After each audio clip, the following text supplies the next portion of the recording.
It's been quite the roller coaster for dairy producers over the past few years, as fluctuating prices and input costs have resulted in quite a bit of uncertainty. However, things are currently trending upward after a promising 2024. In 2022, you had some supply and demand. You had increased demand for milk. There's not the supply to go with it. Prices went up. But like with everything else, with inflation, those input costs skyrocketed with it. So you didn't really have a margin. You just had higher prices for everything. Supply and demand will reverse itself. You get enough supply, demand goes back down, price goes back down, but those input costs didn't come with it.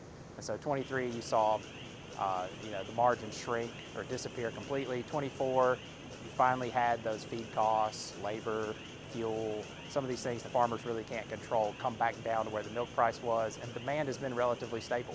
With nearly 20% of all U.S. milk products being exported, a recent trade war with Canada and Mexico is a point of concern as it has the potential to reduce that demand. Is the export market going to stay where it is? We don't export a lot of milk products in the Southeast, but the dairy economy nationwide kind of feeds off of itself. So if those export markets go away, you've got excess supply of milk that all kind of trickles back down and affects the demand, which will affect the price for milk. So export markets and what's going on with tariffs and trade policy is going to be a big thing that our farmers are going to watch. They will also be keeping a close watch on the current avian influenza outbreak that has found its way into more than 900 dairy herds across 17 different states.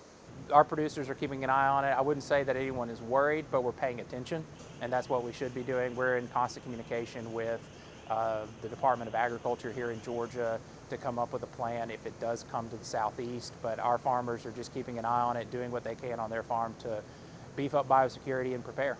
The health of the industry will also depend on a number of dairy operations bouncing back from the storms that swept across southeast Georgia late last year. Not only did the storm come through during harvest season, but our harvest season is every day, 365 days a year. So a lot of the impacts we see aren't just the day of and the day after the storm, but those effects on the cows and their milk production, the stress from the storm.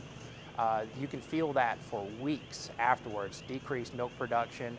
In spite of some of these issues and hardships within the industry, 2025 is shaping up to be a promising year for producers, thanks in large part to the rising number of consumers around the region. We're seeing a trend here in the Southeast where a lot more people are drinking fluid milk, which is what we produce, especially whole milk.